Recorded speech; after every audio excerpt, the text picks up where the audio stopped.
Hello, thank you so much for watching. I am fine. Today I'm sharing with you guys how I grew my natural hair.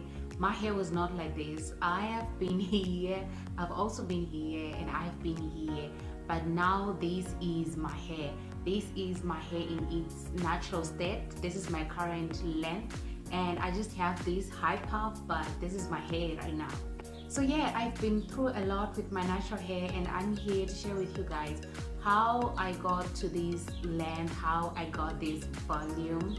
But before I start, to the person watching this who's trying to grow their natural hair, let me tell you, your hair grows. It might be faster or slower, but it grows. You just have to be patient and consistent, and your hair will grow.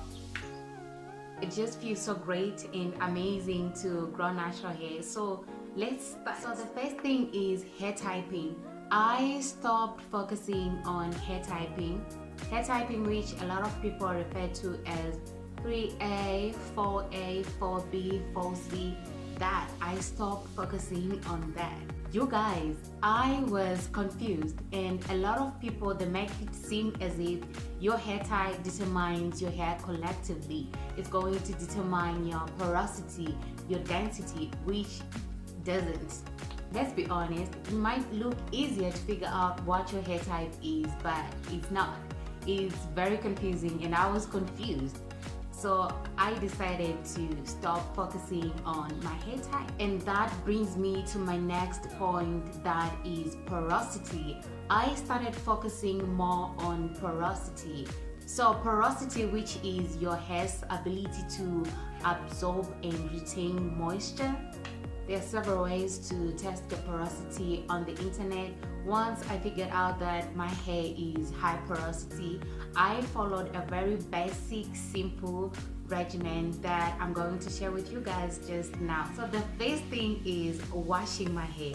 I wash my hair, you guys. I give my hair enough water. I just make sure that I'm washing my hair once in every week.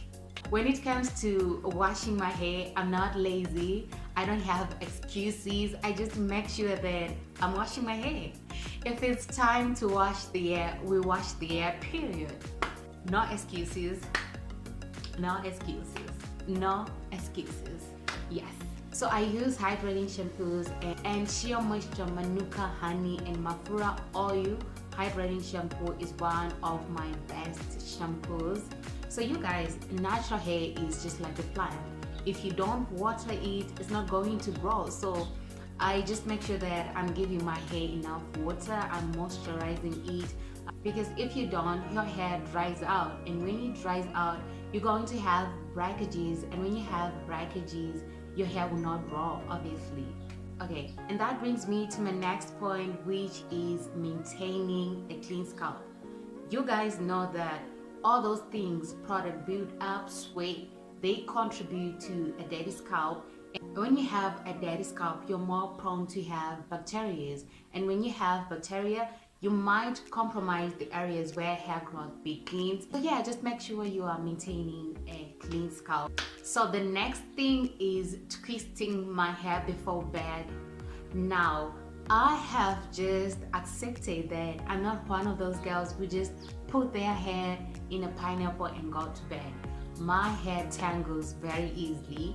So yeah, I just make sure that I'm twisting my hair before I go to bed every time that I'm not wearing a protective hairstyle.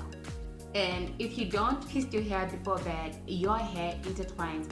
And when it does that, you have single knots. And when you have single knots, you have breakages and your hair will not grow. Just make sure that I'm twisting my hair before bed. So yeah, I just make sure that I'm twisting my hair before bed. It's a must, you guys. If you're not doing it, please do so. It really helps. Next is keeping my hair in protective hairstyles. So I stopped having tight hairstyles.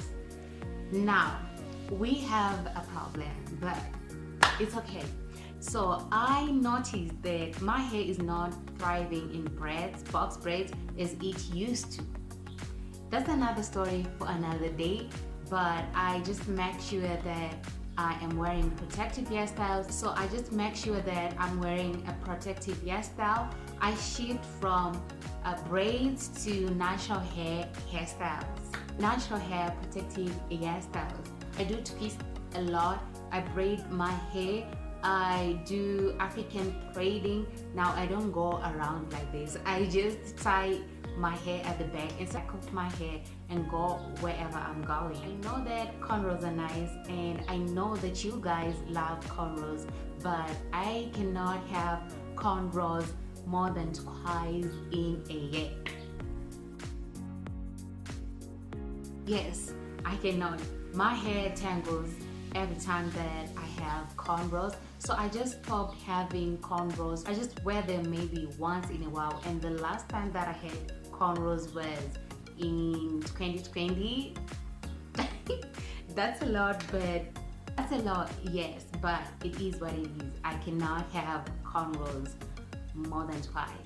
I would be lying if I just come here and say that I grew my hair from the things that I've shared with you guys, and not to mention avocado hair mask for hair growth. So I did those treatments. My hair is high porosity. It needs protein treatments to strengthen the strands. So I would do those once in a month. The avocado hair mask DIYs. I will post a video on how I would do those masks, but they helped me a lot. Some of the mistakes that I made in my journey was coloring my hair. And I did not go to any professional hairstylist. I did it myself and I missed one or two things, but to be honest, color really compromised my hair. I know that some color can be more damaging than others, and some curls can hold up with color more than others, and I have accepted that I am not one of those people who should color their hair, because I don't want to go back there. I don't want to damage my hair. So yeah, color really did damage my hair, and my hair was weak somehow, and you cannot grow natural hair from weak hair. Shrinkage. So now I'm not one of those people who embraced shrinkage when they were starting their journey. You know, your hair will be here and all of a sudden it's here, and I hated it. I did not like it. So every time that I would wash my hair, I would use the heat to strengthen my hair and to stretch my hair. And what did he do to my hair, you guys? It made my hair become weaker, and I started having breakages a lot. And now I embrace my shrinkage. I love my hair in its shrinkage state. I embrace it so much. So yeah, just make sure that you don't overuse heat. If you're trying to grow your hair, do not overuse heat. It's very important to listen to your hair, understand your hair, know what your hair wants, okay? That will help you with creating a regimen that works well for your hair. You need to know your hair. You need to know your hair. You need to understand it. Our hair speaks to us. I mean, if you find yourself doing this after 3 weeks of wash day, your hair literally is telling you to wash me. Please wash me. So it's very important to listen to your hair and do what works for you. Do what works for you. Know what works for you and do that. Your hair grows, okay? I hope you got 1 or 2 things from this video. Thank you guys so much for watching.